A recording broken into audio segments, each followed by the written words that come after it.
não parar, não precipitar e não retroceder. Então dizer para esse cara, sabe quando nós vamos parar? Nunca. Nunca na sua porca vida. E aí, pessoal do canal, tranquilo? Então, antes do vídeo, quero pedir a vocês para apoiar o nosso canal, seja membro, participe do apoio, vaquinha ou de qualquer outra forma. A gente também deixa o Pix aí para vocês ajudarem o nosso canal. Estão vendo aí toda a censura que está acontecendo aqui no YouTube, em toda a grande rede social. Então é isso aí, para a gente continuar nessa luta, precisamos do apoio de todos vocês. Muito obrigado a todos, fiquem com o vídeo, sempre com Deus, pátria, família e liberdade. Valeu!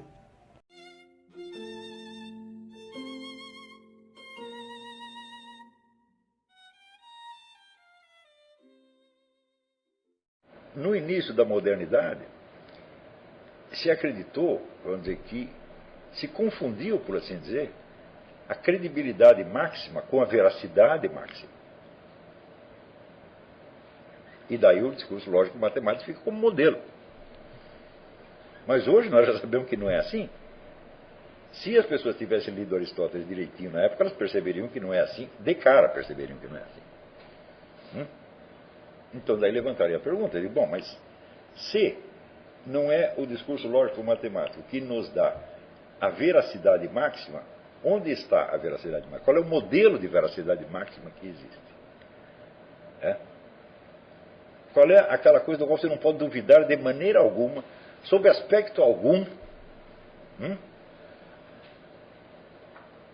Eu digo, aquilo do qual você foi testemunha direta. Está compreendendo? E você verifica isso, sobretudo, quando você é testemunha única. Por exemplo, você viu um sujeito matar o outro. Você viu o nego puxar uma faca, enfiar na barriga do outro, o outro cair, estrebuchar e morrer. E o outro se mandar. Acontece o seguinte, não tem impressões digitais, a arma do crime desapareceu, e o sujeito apresenta 20 testemunhas que disseram que viram ele no estado do Mato Grosso, naquele momento.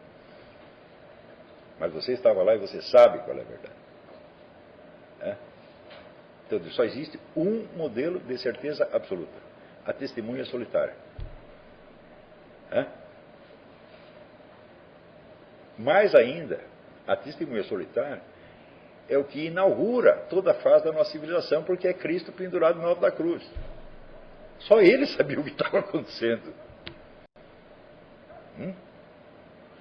Os outros não estavam entendendo nada, os apóstolos que sabiam um pedaço tinham se picado. Não é isso? Então eu digo, Cristo no alto da cruz é um modelo da testemunha solitária. E é um modelo da verdade que foi passado para nós. Então isso significa o seguinte: se a testemunha solitária nos dá o máximo de veracidade que nós podemos atingir, isso significa que não há garantias externas da veracidade de nada. O máximo de objetividade da verdade corresponde com a máxima dificuldade de prova.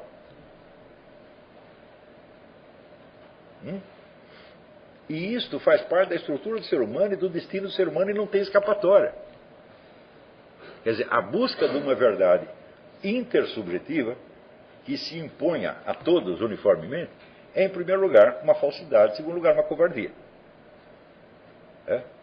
Ou seja, nós queremos uma garantia externa de que nós estamos vendo a verdade. Eu digo, não existe isso, meu filho. Nunca vai existir. Primeiro, porque toda e qualquer prova externa é feita com conceitos abstratos. Agora pergunto eu, existe verdade abstrata? É só no sentido lógico da coisa. A verdade da realidade não pode ser abstrata. Porque o abstrato é só um corte que nós fazemos para efeito do nosso pensamento. O abstrato está só no pensamento, não está na realidade. A verdade na realidade só pode ser conhecida por testemunho direto. Como se eu ver um sujeito esfaqueando o outro, e o outro cair e morrer. O que aconteceu? Aconteceu exatamente isso. Qual é a verdade da situação? Esta. O sujeito matou outro. Né?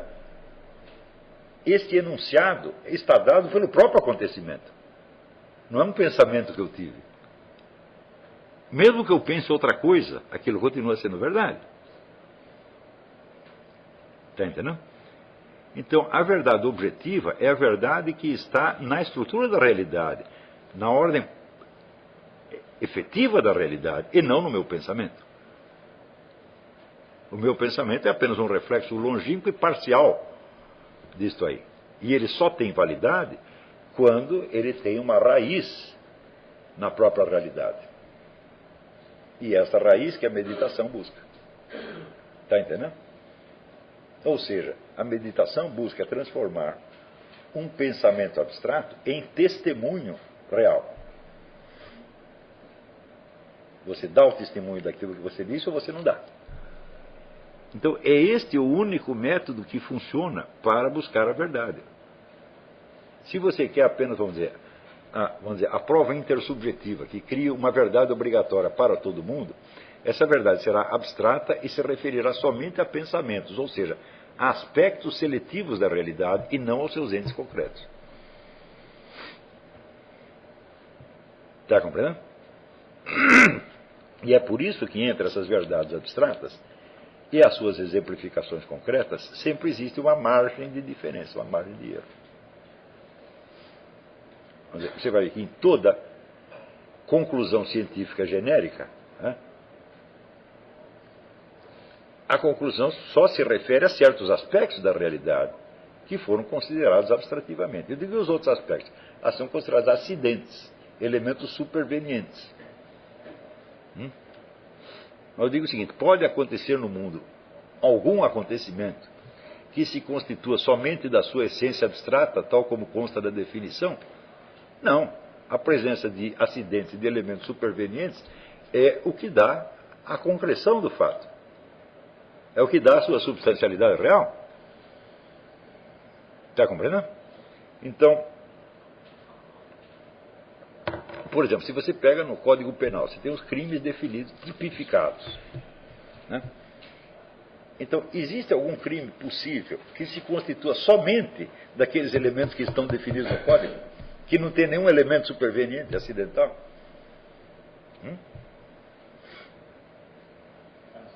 Por exemplo, o crime tem que ser cometido em algum lugar. Pode ser o crime que aconteceu em lugar nenhum? Não. Se não houver um lugar, não tem crime, né? O Código Penal se refere a isso? Não. Se ela define, por exemplo, a definição de estupro, é assim, assim, assim. Bom, aonde aconteceu o estupro? É indiferente à definição genérica? Então isso quer dizer que não pode acontecer nenhum estupro que se constitua exclusivamente daquilo que está definido no Código. Ele precisa ter milhões de outros elementos acidentais que o compõem para que ele possa ser uma realidade. E acontece o seguinte, que quanto mais a ciência se aperfeiçoa, entre aspas, e as pessoas se especializam naquilo, mais elas acreditam que os elementos, tal como estão definidos na sua ciência, existem em si mesmos. Ou seja, eles pegam essas entidades concretas e acreditam que elas são reais. Então vivem num mundo de fantasmagoria.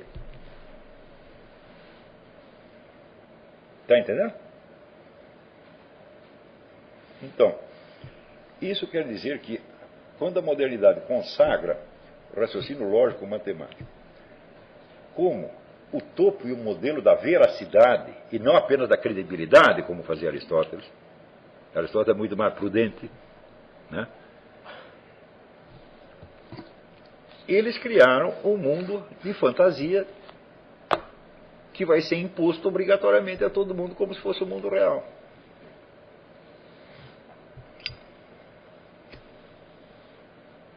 Então, por exemplo, quando acontece, como acontece nos Estados Unidos, que você morre 1 milhão de pessoas por ano por erros médicos. Não há nenhuma doença que mate mais do que isso. O câncer não mata tanta gente, a doença cardíaca não mata tanta gente. A medicina é um negócio altamente perigoso. Isso não quer dizer que se você suprimisse a profissão médica, morreria menos gente. Não, não quer dizer. Porque Tem as pessoas que morreram de outras coisas, e certamente a medicina diminuiu a mortandade de pessoas que estavam ameaçadas por outras coisas que não os erros médicos. Tá certo? Mas que o número é impressionante, é impressionante. E quando você vai ver esses erros médicos, quase todos eles são causados por isto. O nego pegou uma entidade abstrata e considerou real. Por exemplo, tem o negócio da taxa de colesterol. Você está totalmente assintomático, está se sentindo muito bem, você vai no médico, ele diz, a sua taxa de colesterol está muito alta, nós temos que diminuí-la. Você diz, por quê? Porque existe uma definição da média saudável e você está acima dela. Eu digo, mas escuta, mas eu não sou o cidadão médio, eu sou só eu. Eu não sou mais ninguém. Está entendendo? Então, faz tempo que eles estão tratando de um paciente abstrato e genérico. Quer dizer, estatisticamente, isso dará certo num certo número de, digamos, 60%, 70%. Mas necessariamente vai falhar nos outros 30%.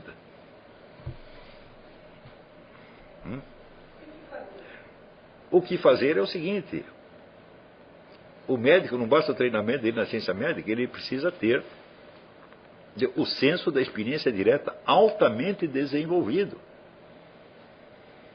Mas o nego que sai da faculdade de medicina hoje, eles não sabem fazer o exame físico. Eles deixam tudo por conta dos testes do computador. Não é assim? Então, eu vou contar uma história para vocês. Uma vez eu peguei uma coceira absolutamente infernal. Eu coçava 24 horas por dia, parecia um macaco.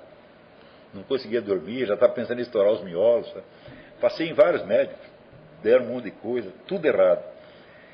Daí eu tinha um amigo pediatra, o Dr. Paulo Ligieri. Eu falei, Paulo, me indica um médico, um clínico geral, mas eu quero um sujeito velho, com mais de 70 anos.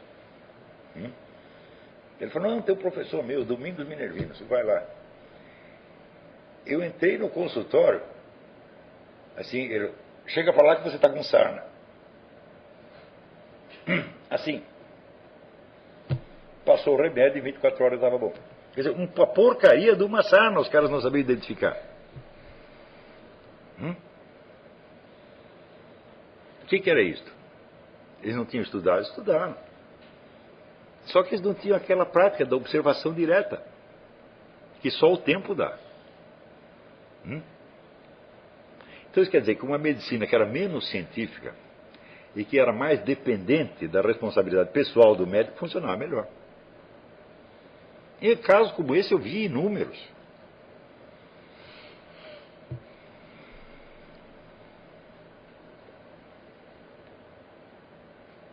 Então, bom, medicina, assim, o cara começa a ficar bom depois dos 60. Médico novo, não. Quando você não tem experiência, você substitui pelo quê? Pelo raciocínio abstrato, pelo manual, etc, etc. E a experiência é aquele negócio indizível que você tem, você domina aquilo, mas você não conseguiria explicar. Você está entendendo? Não é porque seja irracional ou subjetivo. Não, não é nem irracional nem subjetivo. É uma coisa inteiramente objetiva que você viu. É tão objetiva quanto o testemunho no caso do homicídio. Mas ela não tem ainda os conceitos estabilizados para ser descrita. Para descrever a sua experiência pessoal, o sujeito precisaria ser um monstro de escritor. Mas o cara já é um grande médico, você ainda quer que ele seja Shakespeare? Você está entendendo? Ele consegue fazer, mas ele não sabe explicar como é que faz. Então, essa é a cota de experiência pessoal que é intransferível. E acontece o seguinte, quando você quer se livrar da experiência pessoal e transferir tudo para a esfera das medições objetivas, acontece aquilo que eu expliquei no curso Conhecimento e Moralidade. Para fazer medições objetivas, você precisa de aparelhos. Isso. E para manipular esse aparelho, você precisa de técnicos. E esses técnicos, que tipo de conhecimento eles têm sobre os aparelhos? Eles têm somente os conceitos abstratos ou eles têm a experiência pessoal no manejo dos aparelhos? Essa experiência pessoal, frequentemente, é intransmissível em palavras. O sujeito tem que manejar aquilo. Ele diz, bom, agora me explica como é que é. Ele diz, eu não sei explicar, eu sei fazer, mas não sei explicar. Ou seja, quando você chega no máximo de exatidão científica, você ainda está dependendo do testemunho individual. Está entendendo? Por isso que a ideia de conhecimento está intrinsecamente ligada à ideia da responsabilidade individual e do testemunho individual. E toda a nossa civilização, que foi a única na qual pôde se desenvolver o conceito da ciência, do conhecimento objetivo, etc., etc., e que passou essa noção para as outras, ela é inaugurada pelo testemunho individual do Cristo no alto da cruz. Então não adianta você querer fugir da sua responsabilidade e se escorar numa ciência impessoal. Fala, não existe isto. É tudo balela. O portador do conhecimento é o ser humano real. Não é o livro. Essa é outra ilusão. O progresso do conhecimento. Eu digo, não, pera. Se não existe progresso do conhecimento, existe o aumento do número de registros do conhecimento adquirido. Por exemplo, as bibliotecas aumentam, os arquivos aumentam, etc. Só que a cada geração, alguém tem que ler e entender aquilo. Então, isso quer dizer que o progresso do conhecimento não é um dado objetivo, é uma figura de linguagem, uma metonímia. Não foi o conhecimento que aumentou, foi o número de registros. E, portanto, isso significa que o modo de aquisição do conhecimento desse registro tem que se aprimorar também. Você tem que criar novas técnicas de informação e de pedagogia para permitir que a cada geração as pessoas absorvam uma parte daquilo. Então, é o que fala o Jean Fourastier. O progresso do conhecimento vem junto com o progresso da ignorância. Quanto mais conhecimento registrado, mais ignorante você se torna. Então, é aí que vem uma concepção básica, não só deste curso, mas de tudo que eu estou fazendo. Talvez o progresso do conhecimento não consista em aumentar o número de registros, mas em criar pessoas qualificadas para manipular os registros. Então o problema não é saber quanto de conhecimento nós temos, mas quantas pessoas podem entender esse negócio. Está entendendo? Então, o próprio fato de você falar progresso do conhecimento, o conhecimento não é objeto, o conhecimento não é uma coisa. O conhecimento é uma propriedade do ser humano. Então, ele só existe na cabeça do ser humano. E o ser humano só existe sob a forma de uma individualidade concreta. Não é isso? Então, você pode conceber algum conhecimento que seja possuído coletivamente, sem que nenhum dos indivíduos que compõem a coletividade o possua? Aqui assim, nós sabemos tal coisa, mas nenhum de nós sabe. É possível isso? Não, é contraditório. Então, não pode haver progresso do conhecimento, só pode haver aumento do número de conhecedores, ou de pessoas qualificadas para o conhecimento. Então, você vê, por exemplo, a pesquisa científica, ela aumenta o quê? O número de registros. Não é isso? E esses registros ficam guardados em arquivos, bibliotecas, publicações especializadas, etc., à espera de que alguém vá lá decifrar aquele negócio. Às vezes não vem ninguém. Pode ter descobertas científicas espetaculares que estão lá numa revista de província faz 70 anos e ninguém descobriu. Deixa eu... Em segundo lugar, o aumento da quantidade de registros requer uma tecnologia cada vez mais aprimorada para lidar com isso. Por exemplo, o advento dos computadores ajudou pra caramba. Quer dizer, você não precisa ficar manipulando fichinha, o computador te ajuda. Então, eu digo, bom, isso é uma coisa que facilita realmente as coisas, tá certo? Eu digo, bom, mas isto facilita o acesso físico à informação. Então, quer dizer, nós criamos meios técnicos, materiais, de acesso a volumes imensos de informação. Eu digo muito bem. Ao mesmo tempo, tentamos qualificar as pessoas para lidar com isso ou não? O progresso dos equipamentos, né, não é acompanhado pelo progresso da qualificação humana para lidar com eles. Ora, isso aqui foi uma coisa que foi um processo que eu observei no jornalismo. Você vê que até os anos 50 os jornais eram impressos com uma técnica chamada linotipo. O linotipo era um caldeirão de chumbo fervendo, né? E o sujeito pegava, digitava o texto, para cada letra que ele batia, caía um molde de letra, e no fim de cada linha, derramava o chumbo ali e criava uma linha de chumbo, né? Com aquelas letrinhas. Aquela linha de chumbo caía e ia sendo empilhada.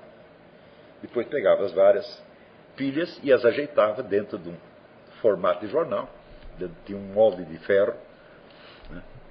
E daí daquilo se criava, prensava um papelão ali, do papelão fundia uma outra chapa, né? Semicircular, que daí ia para rotativo. Era feito assim. Então, eu lembro que naquela época o pessoal da gráfica eram todos homens velhos com muita experiência, entendiam o negócio de trás para dentro e frequentemente davam lições no pessoal da redação, que a gente mandava o texto com erro, chegava lá no linotipista, ele, aqui está errado, pá. Bom, daí veio o progresso da técnica. Agora nós vamos fazer a composição em offset, por computador, etc. Comprar umas máquinas maravilhosas. O computador naquele tempo era do tamanho dessa casa aqui, né? E chamavam os técnicos. Bom, então aprimorou. Só acontece que ninguém sabia lidar com aquelas máquinas. Então, repentinamente, os jornais que tinham alcançado um nível técnico maravilhoso decaíram assim, para o nível do mais extremo primitivismo. Começaram a aparecer erros que eram inconcebíveis antigamente. Por quê? Para você qualificar as pessoas para lidar com os novos equipamentos, leva pelo menos 20 anos.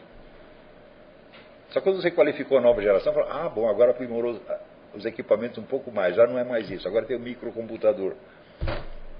É um negócio alucinante. Ou seja, a educação não é capaz de acompanhar essas coisas. Está entendendo? Então, quanto mais veloz o progresso da técnica, mais veloz o progresso da ignorância. Eu me lembro que eu fui um dos primeiros caras que lidou com esse negócio da diagramação de jornal para os novos métodos gráficos, né? Os erros que aconteciam, um negócio monstruoso, né? Coisa inconcebível na etapa anterior. Um dia eu diagramei o jornal, mandei para a gráfica e no dia seguinte aparece na primeira página do jornal a seguinte coisa: seu fulano, esta matéria entra na página tal, assinado Olavo.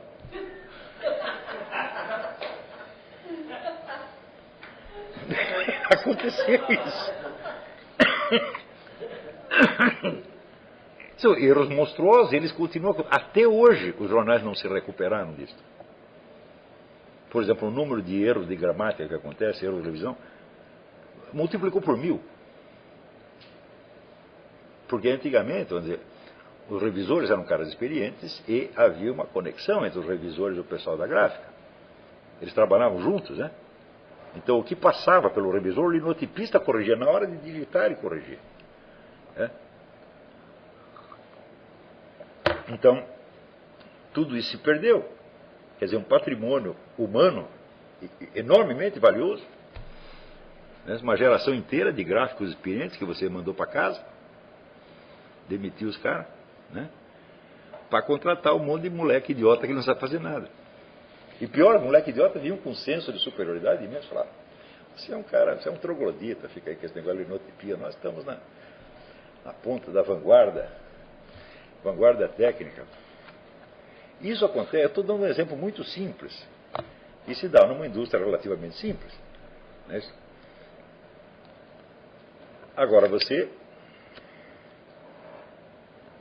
você chega em outras, vamos dizer, indústrias mais complexas, de maior responsabilidade, né? pode acontecer Chernobyl, você está entendendo? Esse negócio aconteceu no Japão, tem lá uma usina no Japão que também está vazando energia atômica para tudo quanto é lado. Esse é pior que o Chernobyl e ninguém está falando justamente porque é pior.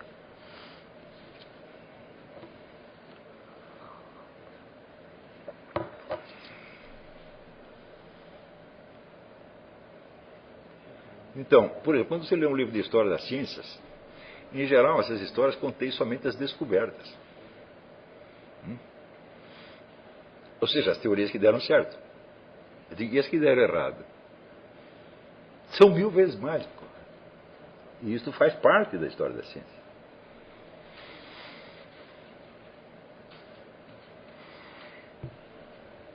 Então, tudo isso é causado por este erro monstruoso cometido no começo da modernidade, que é de tomar a máxima credibilidade do discurso como se fosse coisa idêntica à máxima veracidade do seu conteúdo. Aristóteles tinha a ideia de que não era assim. Tanto que ele dizia que o discurso lógico-analítico não dá conhecimento algum. Ele só formaliza um conhecimento que você já tem. Mas a busca do conhecimento tem que se dar por outros meios. Sobretudo o meio dialético, que é o quê? A confrontação de hipóteses. Isso. O que é a confrontação de hipóteses? É o que hoje nós chamamos de método científico. Ou seja, a velha dialética de Aristóteles simplesmente mudou de nome e virou método científico. Né? E ele tinha muita ideia de que, na maior parte dos assuntos, nós não alcançamos o nível de formalização necessário para fazer uma demonstração lógico-matemática. Então nós temos que nos contentar com menos. E, portanto, entra ali o elemento do que ele chama, mas é a prudência, a frônesis. Né? O que é a prudência? É uma sabedoria que você adquiriu por experiência. Não tem como escapar disso. Então, este exercício, por assim dizer, vamos chamá-lo assim, da meditação, serve para você escapar da falsa certeza das demonstrações lógicas para a incerteza, quer dizer, sapiente e razoável, do que você conhece por experiência pessoal. Qualquer livro que você leia baseado nisto, tá certo? Bom, em primeiro lugar, você vai ter muitas decepções. Porque cada linha que você lê, você vai pensar, bom, deixa eu ver o que isso corresponde. Deixa eu tentar fazer o que esse sujeito está falando. Fazer pelo menos imaginariamente. E às vezes você vê que não dá para fazer. Foi com este método que eu puxei várias críticas que eu tenho apresentado à filosofia moderna, Descartes, Kant, Hobbes, etc, etc. Maquiavel. Foi simplesmente isso. Quer dizer, eu tentei levar a sério o que ele estava falando. Quer dizer, o que ele dizia num plano genérico, abstrato, falei, bom, vamos... Isso deve ter alguma correspondência no mundo da realidade experienciável. Então deixa eu tentar imaginar ou fazer isto. Né? Foi para tal da dúvida sistemática de Descartes, eu digo, não dá para fazer. Por que eu sei? Porque eu tentei. Então ele está falando uma coisa que na realidade ele não fez e que não pode fazer. Daí, bom, depois, examinando aquilo com mais atenção, eu cheguei à conclusão de que aquela suposta narrativa que ele apresenta, dos pensamentos que ele teve, é uma camuflagem de pensamentos totalmente diferentes que ele teve. Então eu digo, bom, aí você entra no perigoso terreno da sacanagem. Às vezes não é uma sacanagem intencional, mas é uma auto-sacanagem, o indivíduo se enganou a si mesmo. Então, é claro que isso é uma decepção, porque um filósofo não deveria fazer isso. Ele deveria, em primeiro lugar, aprender a não fazer isso. A não se enganar a si mesmo. E este engano, quando ele adquire as proporções, vamos dizer, de uma falha estrutural de um sistema filosófico inteiro, então aí ele se chama paralaxe cognitiva. Mas só aí, né? Não é qualquer errinho que vira paralaxe. E porque eu botei esse termo em circulação, Qualquer besteira que as pessoas falam, os negros dizem, isso é paralaxe cognitiva. Eu digo, mas como? Eles acusam até o Paulo Giraldelli de paralaxe cognitiva. Eu digo, não, paralaxe cognitiva é Descartes, é Kant, assim, precisa ser um gênio para você cair na paralaxe cognitiva, precisa ter um sistema filosófico inteiro, não é assim, não.